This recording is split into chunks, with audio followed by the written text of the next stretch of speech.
Hello, hello. Welcome to another episode of Real With It. I am your host, Devin Readers, and y'all, I cannot believe I'm about to say this, but the Erin Moriarty is here with us on today's episode. Yes, that Erin Moriarty, CBS News, 48 Hours, all the things that you love to watch, all the true crime stuff you love to watch.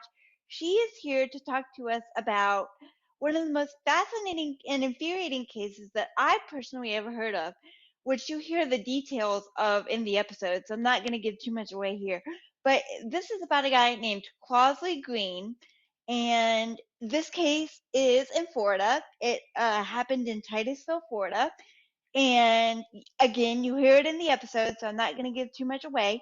But there is ample evidence, in my opinion, that he was wrongfully convicted. So we are trying to appeal to Ron DeSantis, the governor, to get his sentence commuted and to get him out of prison since he has exhausted all of his legal options. So Ron DeSantis, if you're listening to this, we did the best we could with the audio. It's pretty good, but there might be little glitches in there, so bear with us, and that's for the rest of you too. But just look at the facts of this case, and see what an exemplary life this man has led, both in and out of prison, and I think you'll be really moved to do something about this case. And this is not political. I don't care whether you agree with Ron DeSantis politics or not. This is just a case that I think needs to be looked at. So with that, enjoy the episode with the Erin Moriarty. Hello, my name is Devin Readers, and today we have a super special guest. I cannot believe I'm about to say this, but Erin Moriarty from CBS News, 48 Hours, your favorite true crime show, or at least my favorite, is here. How are you, Erin Moriarty? I can't believe I'm going to say that. You are saying it, and I'm fine. And how are you today? I am good. So first of all, tell us about yourself, and we'll go from there. There may be some people out there who aren't as enthusiastic, Devin, but I am a correspondent with CBS News. I'm also a lawyer, and so I cover a lot of legal issues.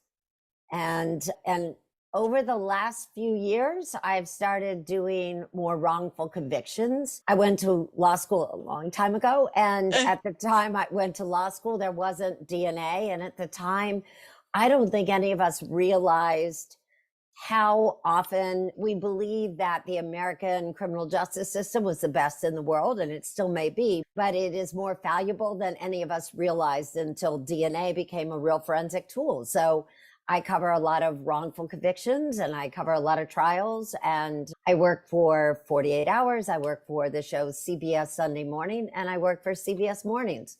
And I have a podcast. I do a lot. Not busy at all. Not busy at all. Not at all. So tell us about how you got into law and journalism and stuff like that. I first just wanted to be a lawyer. For many people my generation, we watched Perry Mason, not the Perry Mason that's now on HBO, which I happen to love, but the original Perry Mason.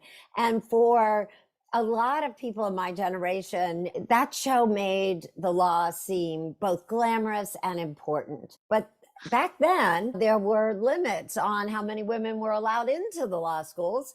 And so we always joke, my class was one of the early classes where women were just like everyone else. We joined in larger numbers. We went to law school because we wanted to be lawyers, but we weren't absolutely sure what kind of law we wanted to practice. And I wanted to be a litigator. But I was living in Ohio, where I grew up. And there weren't a lot of female lawyers in Ohio. And I was working for a law firm that would rainmake. And for those of you who don't know what rainmake means, you got to bring in business so that you can make money. And so I thought it sounds crazy, I would do a television show initially so I'd get my name out in Columbus, Ohio. And I fell in love with journalism, and I ended up leaving the law firm and going into news. It was just a fluke, but it turned out to be one of the best decisions I ever made because because of all the new forensic tools, I've watched how much we have learned about when the system goes wrong, when the system goes right. And I've been able to do a lot of those stories. And I feel I just happened to be in the right place at the right time. So tell me, I know you've won a lot of awards for your journalism. Tell me which one of those means the most to you. Actually, awards don't really mean a lot. It does in the sense that other people then hear, and it gives you more credibility when people have heard that you've won so many Emmys or won so many New York Press Awards or something like that. For me, it's the stories that really matter. And the stories that have stayed with me the most are the ones that I've worked on longest because they're the most compelling. So one of them is Crosley Green. Another one was Joyce Watkins, a woman in Tennessee who was wrongfully convicted along with her boyfriend. Her boyfriend died in prison, and when the Innocence Project agreed to take her case and help her get exonerated, which she eventually was, she refused to do it unless they also helped her boyfriend posthumously get exonerated. And how could you not take him with a story like that? And in the case of Crosley Green, I met him when he was on death row. I interviewed him on death row in Florida in 1999. And then I got to watch him walk out of prison in 2020. And now I fear he could be going back to prison because of just the issues with the appellate system. Those are the stories and the things that mean the most to me, not awards. Yes, and you were asking me before I prematurely hit the start button, what made me want to do this case or talk about this case. And I am a true crime aficionado. My dad is work loss prevention, which is basically, if you don't know what that is, are you familiar with what that is? I'm not. It's basically department store security. So you investigate and catch people stealing from the department stores. So he would have to do a lot of like investigative techniques and stuff. So that's how he got into it. And it was what we bonded over. And so I became a lot more into it than he was. He would only watch it here and there, but I would watch 48 Hours like every Sunday because it came on at 10 on Saturday. So I don't stay up that late, so I'd record it and watch it. And I first heard about this case and all the consistencies in the ex-girlfriend story, which we'll get to. And I thought, how in the world could somebody convict this man in any country, much less America? And I was just appalled by it. And so I was like, when I saw your CBS Sunday morning update about how the Supreme Court denied to hear it and the next step was clemency, I was like, I got to do whatever I can to help. His case is really not that unusual. He was convicted in 1990 of murder, and I'll explain the circumstances of it. But back in the late 80s and early 90s, I think the system was very different. I think jurors believed more that when prosecutors brought somebody to trial, that they probably had it right. This is also Brevard County, Florida. It was an all-white jury. Crosley Green happens to be a Black man who used to sell drugs. He was a small-time person who would sell drugs in Titusville, Florida. He was young. It was Florida at a different time. And since his case, we've learned that there were other individuals who were wrongfully convicted under similar circumstances, the use of questionable dog tracking, the fact that witnesses say that they were pushed to testify. There were 3 people who testified against Crosley who all recanted later. All those kind of circumstances happened in other cases in Brevard County. But let me give you a little bit of background on Crosley Green's case. There was a young woman who had a boyfriend, and he was seeing another woman. She was not happy about it. These are not facts that are in dispute. But on this night in April in 1989, he came to pick her up. She was watching television. It was late at night. They went to a park. Then, according to her story, a Black man approached the truck, robbed her boyfriend, drove them to a citrus grove. This is a truck that is a very difficult truck to drive. It's standard, it's huge. Drove them there. And then the young man, Charles Chip Flynn, had a gun in the truck. And her story is that this Black man tied them up, and somehow Flynn got the gun and then jumped out of the truck and tried to save her and told her to leave in the truck. And then he got shot by the Black guy. She does not call the police right away. She goes past a hospital. She goes past her parents' home, and she goes to a friend of Chip's, and he convinces her to call 911. And I don't know if we can get into this. If we can't, we'll edit this out. But supposedly, Chip got the gun from the truck, his gun from the truck, with his hands behind his back. Oh yeah, And he shot jumped the out of the guy. truck and supposedly shot at the guy. Here's the problem with that story is that she had told deputy afterwards that she thought the assailant had a semi-automatic. There's no evidence at all of that. And in fact, Charles Chip Flynn died from a single gunshot to the chest. And the bullet, unfortunately, was too damaged to say for sure, but it is consistent with the caliber of his own gun. The two first responders, one a deputy sheriff, another sergeant, Brevard County Sheriff's Office, got there. And what are their names? One is Mark Rixey and the other is Diane Clark.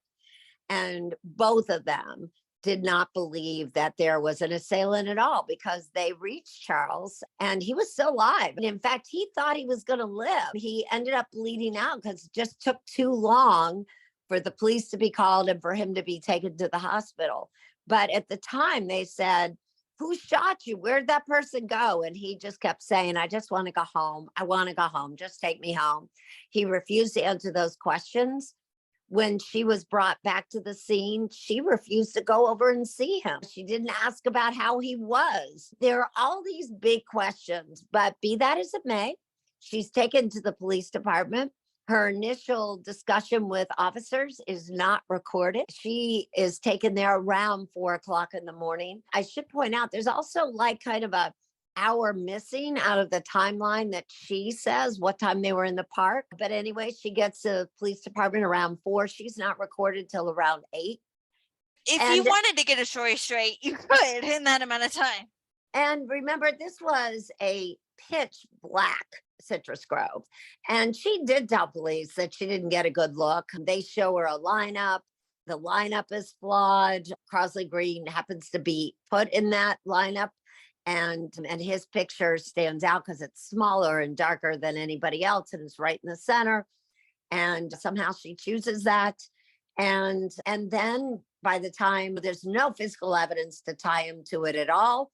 There are fingerprints from everybody on that truck, but not Crosley Green. And I should point out that Crosley Green did not own a vehicle, could not drive standard. And this is a very difficult truck to drive. And if Kim Halleck, the young woman, is telling the truth, this man somehow managed to hold a gun on both Chip and her in the truck, drive the truck, steer it through very rough terrain, and shift it at the same time, which to most of us would require 3 arms. Yeah. So those are the kinds of questions that people have about this case. But by the time he went to trial, his sister, who was facing drug charges, testified against him, saying that he said he did it. Whatever did it was, she never gave any kind of details. Her boyfriend, who was also facing drug charges, also testified. All the people who testified against him recanted later, but I spoke to some of the jurors years later, and they all said the most damaging evidence is when defendant's own sister testifies against him. And then there was Kim Halleck, who testified.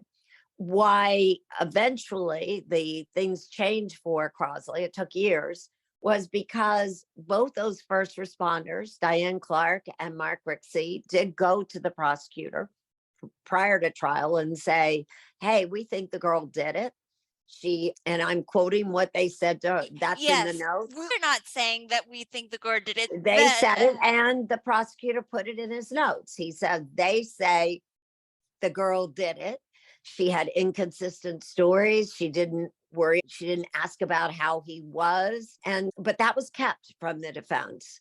And I did a story. My first story aired in 99. And because of that story, the American Bar Association asked a large law firm to take the case. And this team of lawyers, all pro bono, got him off death row, and his death sentence was commuted to life. And then they got the conviction overturned based on the fact that the prosecutor withheld those notes. And then the state of Florida appealed, and they won on their appeal. And so his conviction was reinstated. And then his lawyers went to the Supreme Court asking for them to hear it. And the Supreme Court turned that down 2 weeks ago. And so now it looks like Crosley Green may go back to prison. So when is the state expected to decide? The state's already asked for him to be sent back. Okay. It's the state, yes. The state, it's if in fact they had not appealed and they just had given him a new trial, which is what he wanted. When his conviction was first overturned, the state had two choices. They could have said, okay, let's retry him. They had that option. That's what he wanted. He wanted a fair new trial. Instead, they appealed, and they did not appeal saying, oh, we've got new evidence that he did it. What they appealed, the basis of their appeal was he didn't exhaust all his state remedies. And what that really means is before you get to federal court, you have to go through state court. And they argued that, and the appellate court agreed with them. And so if he goes back to prison, and I think there's a very good chance, probably 99% chance he's going to go back, it won't be because there's new evidence to show that, in fact, he's guilty. It will be because this man, who is not highly educated, had attorneys, good attorneys. Somehow, whatever I's weren't dotted and T's weren't crossed, the state remedies were not completely exhausted, and that will be why he goes back.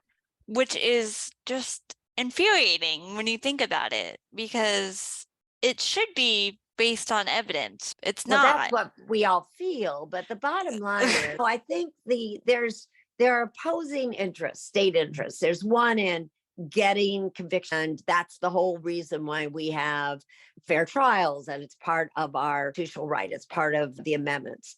But on the other hand, the state has an interest in having cases end, preserving the integrity of convictions. And these are two opposing goals at times. And so the reason why you have all these rules in appellate courts is to keep everybody from appealing.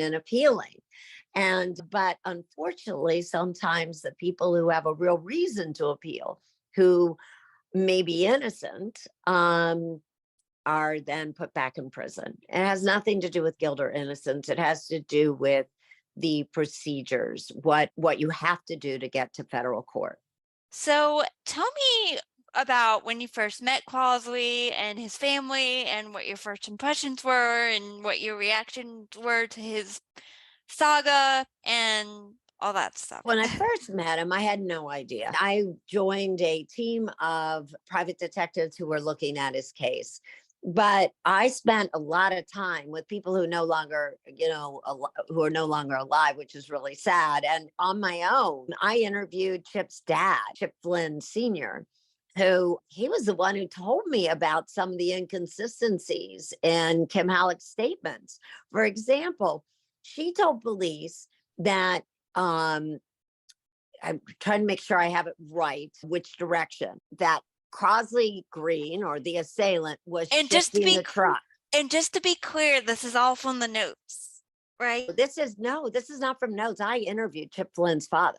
Okay. He's now dead. But when I first started on this story, he was alive. And he did not want us relooking at the case, but it was clear to me that he had his questions about whether Crosley had killed his son or not. And he told me, because my question was, didn't you wonder how could this assailant shift a truck and hold a gun on them and steer at all the same time. And the father said, she told me that she was shifting the truck for him, that he made her. And I said, that's not what she told police. And you should have seen the blood drain from his face. And he goes, oh, I better not talk. I better not talk. In fact, she told different stories. One of the deputy sheriffs, she said that she was told to tie Chip's hands, but at trial, she told a different story. There were inconsistencies in her story. And let's be honest, the Crosley's defense attorney back then, this was an all-white jury. It was 1990 in Brevard County, Florida. You either, the way the state presented it, she was a victim. She was with her boyfriend when some assailant robbed them and shot him. And so the defense attorney for Crosley didn't want to offend the jury by saying she's the shooter and she's lying. So he walked around it. But if he had those notes, then he would have been able to bring both Diane Clark and Mark Rixey on the stand and say, why did you think that? What did you think when you first got there? And then it wouldn't have been just him accusing her. He would have had two deputy sheriffs saying that they had questions about whether Crosley was in fact an assailant or whether there was an assailant at all. And that's really what makes this story so difficult. We're used to doing stories where, remember, it was very dark in that orange grove, that citrus grove. So let's just say the state's right and there was some assailant. She made it very clear early on she couldn't see anything. She had a really difficult time getting a look at him. She was too scared. Even if the state was right that there's an assailant, although there's no sign of another assailant, then the idea that she could have picked Crosley Green out is very difficult to believe. But what made this story more difficult is that the first responders did not believe there was an assailant at all. That for some reason, whether it was an accident or not, Chip may have been shot by his own gun, by the young woman with him. And Crosley Green's attorney was too afraid to say that point blank at trial. He insinuated it, but he didn't come right out and say it. And again, that wasn't necessarily the fault of the attorney because you don't want to be seen as blaming a victim. I don't know whether you put it at fault or not. He could have questioned. Mark Rixey did take the stand, but of course the attorney did not know what he had said to the prosecutor, so he was not cross-examined. I know that there are some people who believe that Crosley's defense attorney did not do everything he should have done to defend him. Certainly, he could have brought in more alibi witnesses. There were people who saw Crosley Green at a party that evening, and he did not bring in all of those witnesses. He did, though, raise in front of the jury that Crosley's sister had been pressured. She was gaining by testifying against her brother. In the end, poor thing, she did not gain at all. They still took away her children. That was the thing. She Oh was my facing God, I drug didn't know charges. that. They Yeah. still did? Yeah. Did she ever get them back? Oh, yeah. And later on, they're grown now. But yeah, when you go back and you look at the whole question about, did the dog really track over cement sidewalks to one of Crosley's sisters' home and claim that they tracked him to her home? It seems hard to believe. Tell us about the shoe print. Number one, the shoe prints that they followed, they never found any kind of shoes that matched Crosley Green to those shoe prints at all. And if you believe a independent shoe print expert, that the actual shoe prints they should have been following went the opposite way out of the park. There were a lot of questions at that trial that should have been followed up. So if you're not comfortable with answering, we don't have to answer this. And again, I have a lot of editing to do with the podcast. We'll cut this out. But what was your reaction meeting the prosecutor? Like, how did he strike you? All you have to do is, if you go back, you can go on Paramount Plus and watch any of my old hours on this, and you could judge for yourself. He admitted to me that today he would never have used the photo lineup that she supposedly chose Crosley Green out of. He admitted that there are real questions whether it's Crosley or not. He said that. Some people say it was him, some people say it's not. My reaction, really? You put a man on death row and you're saying to me, some people think he did it. Some people. He admitted that they never viewed her as a suspect, never even investigated her as a suspect, and seemed shocked when I raised that. And he actually, at one point in the interview, said, "You got to understand, she grew up in my neighborhood." It was like, so yeah, I was concerned about the process and whether Crosley Green got a fair trial. I think that when you consider the fact that it would have been nearly, if not impossible, for him to drive that truck the way she describes it, the fact that if in fact he did, that he left no evidence, no fingerprints, no nothing, no blood, no fibers in that truck when everybody else seemed to. Years later, not at the trial, years later, the state said they found 2 hairs that were destroyed in testing. So the defense never got to test them or be part of the testing. But it did not say it was Crosley, but he couldn't be eliminated. It was done by mitochondrial DNA. But the thing is, Crosley's brother had been in that truck many times because it had been owned by a man by the name of Tim Curtis.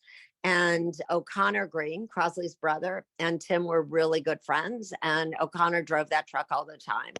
So the only possible but questionable piece of evidence, that one hair that they say cannot eliminate Crosley Green, is absolutely the only thing that ties him to this crime, with the exception of her word.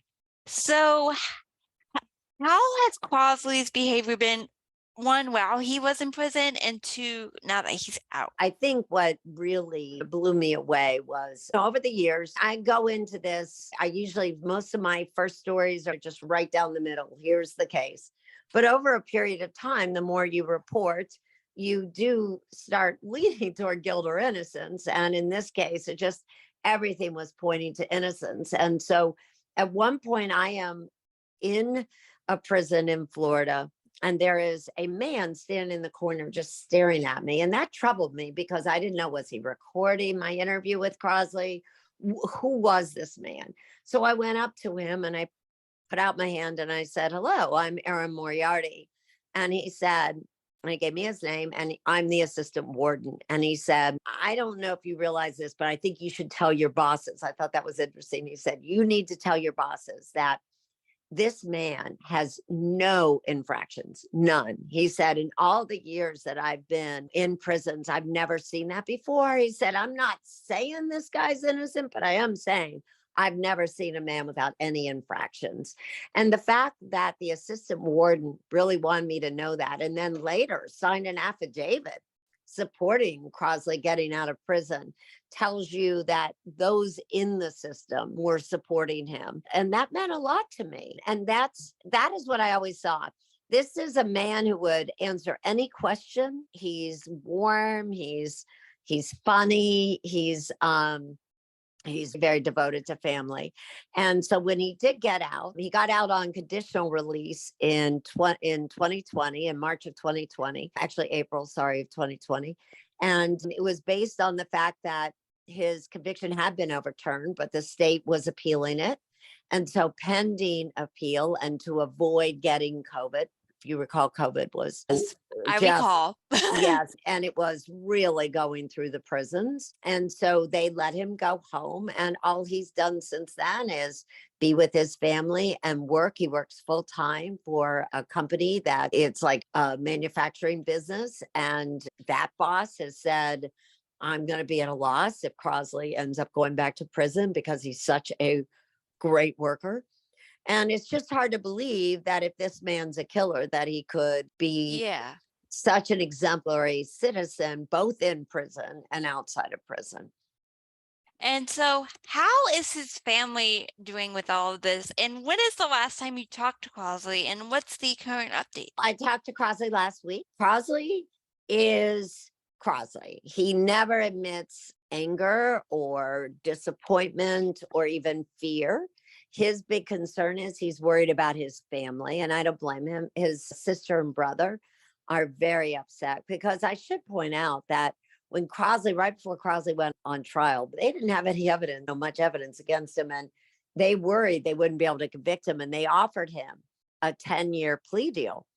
And he turned it down. And his sister can't get over that. His sister keeps saying, I told him to take it. And he said, I can't admit to something I didn't do.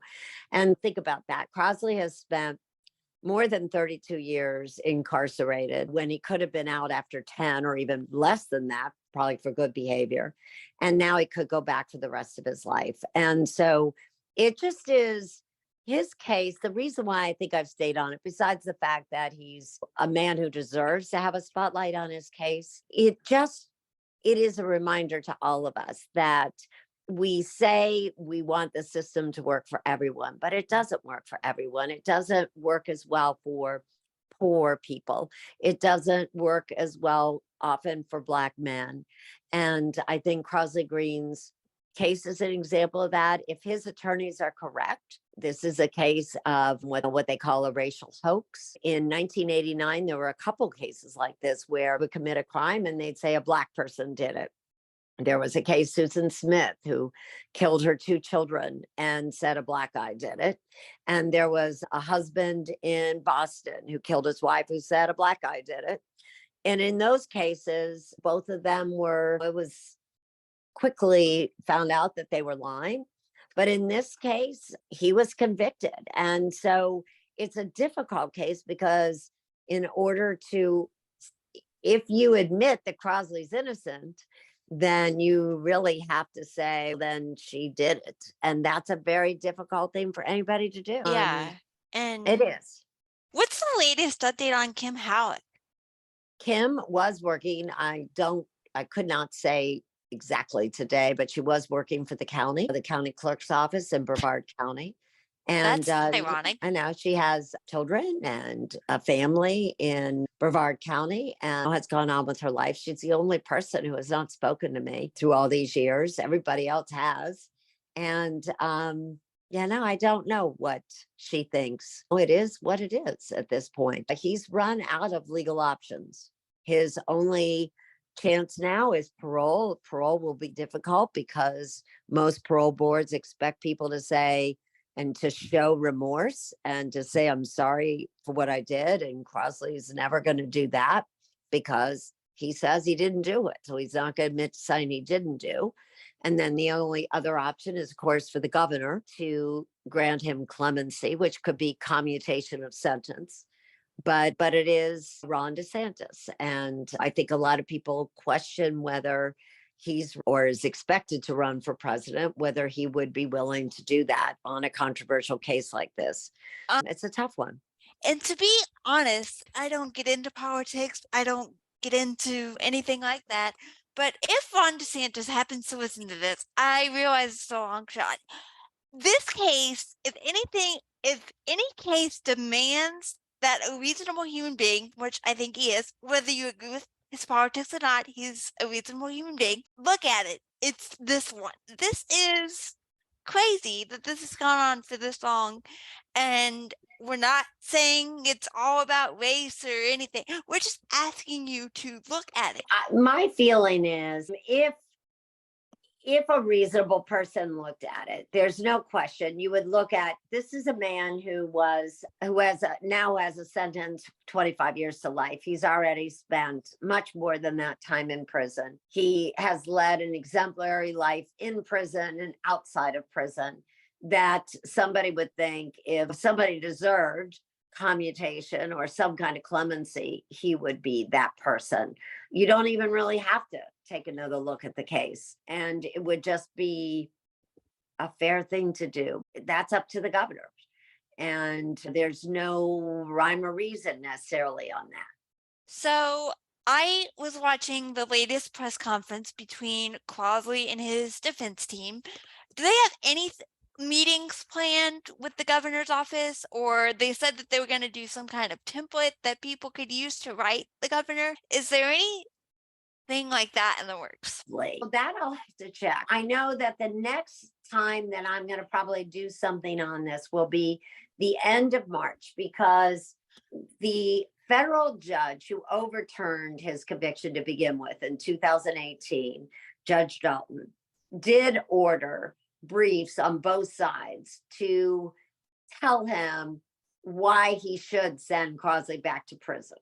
Now, he doesn't have, I don't think, any legal right to not send him back. So I think in a way, Judge was just giving Crosley Green another 30 days. But that's when I'll look at it. And that is when I will know what the lawyers are hoping people will do and what kind of information they will have for him. And excuse me if this is an ignorant question, but I genuinely want to know, could DeSantis theoretically wipe his criminal record? Yes, but would he? That's a big question. Would he? Yes. That would be a pardon, though. That would be granting him a pardon.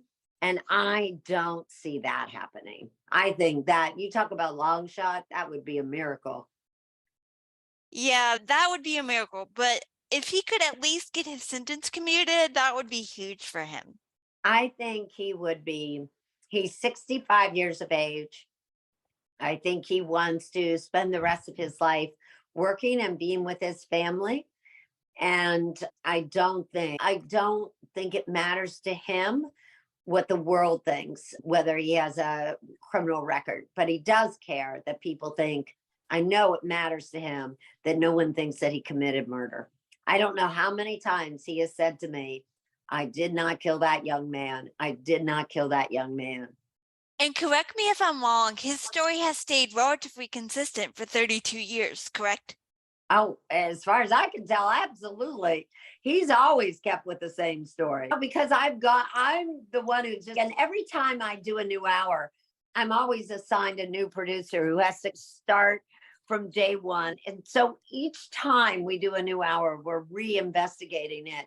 And no, the story has always remained the same. We've never been, I kept thinking at some point someone would write and say, you got it wrong, Erin. You didn't know this, but that's never happened.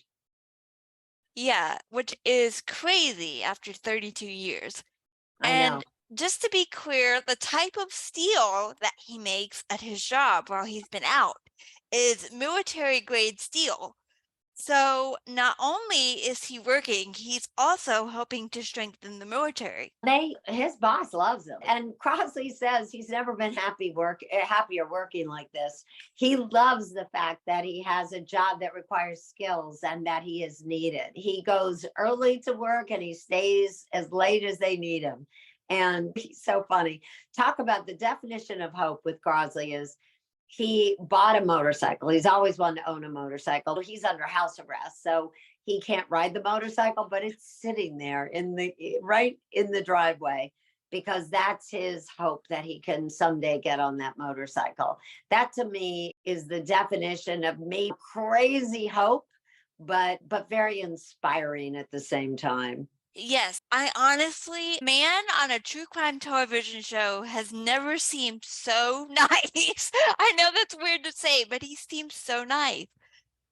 What I have found from I've done a lot of wrongful convictions, and I'm always amazed that, with the exception of one person who was wrongfully convicted, none of them are bitter or angry, or at least they're not expressing anger. They probably feel it. But, and I have come to the conclusion that a lot of these individuals have, they've got their innocence that kind of protects them. And so they don't see themselves in the environment. They're insulated from the environment they're in by their own innocence and this hope that someday they'll get out. And I had mentioned very early on about Joyce Watkins. That was her, one of the most elegant human beings I've ever met. I don't think if you met her today, you'd never guess that she spent 20 something years in prison. She is the same woman she was on the outside, at least. I know she's a different woman inside, but she's as elegant and as ethical and as honest and warm a human being as she was before she went in prison. And I just think she knew that at some point, the craziness of the world would finally listen to her and realize that She did not commit a murder, nor did her boyfriend. And finally, it was the producer and I, a woman by the name of Sari Aviv, who works for Sunday Morning. When we were with Joyce in her house, we felt honored to be allowed in the house because neither one of us had ever gone through hell like Joyce had and come out so graciously. And you do these stories and you feel honored to be with these individuals. Yeah, and it's really, I use this word a lot, but it's really amazing that his family is not resentful. He's not resentful. It's just, I can't imagine. So, is there anything else you want to add about the case or about Crosley before we get off here? No, but I'm hoping that people will read up on him and follow my reporting because hopefully at some point he's going to walk out of prison, even if he has a conviction for something that he has always said he didn't do, that he will go back to his family. These stories matter. I know it's difficult in this day and age when there's inflation and people are worried about how they're going to make ends meet and they're worried about their jobs and they're worried about their health. But there are people who have it worse than really any of us and still end up hanging on to their humanity. And I think it's worth following those cases. And what would you say to, hypothetically, to Governor DeSantis if you were listening to this? To open your heart and take a look at this case and give this man back his life. I think it has, as you had mentioned earlier, it really has nothing to do with politics. This has to do with humanity and human beings. And I think anyone looking at the facts of this case would say, look, we can't go back in time. We don't know exactly what happened, but this man has paid more than his debt to society, whatever that might be, and he deserves to go home. Yes, and it was a different time back then, and we've come a long way since then. And In yes, some ways, yes, and in in some some ways, ways yes. not. Yeah. But yeah, I'm not political, but if the man that a wrong was done to is still alive, I feel like we have a responsibility to right that wrong. I might just be crazy, but that's my thought.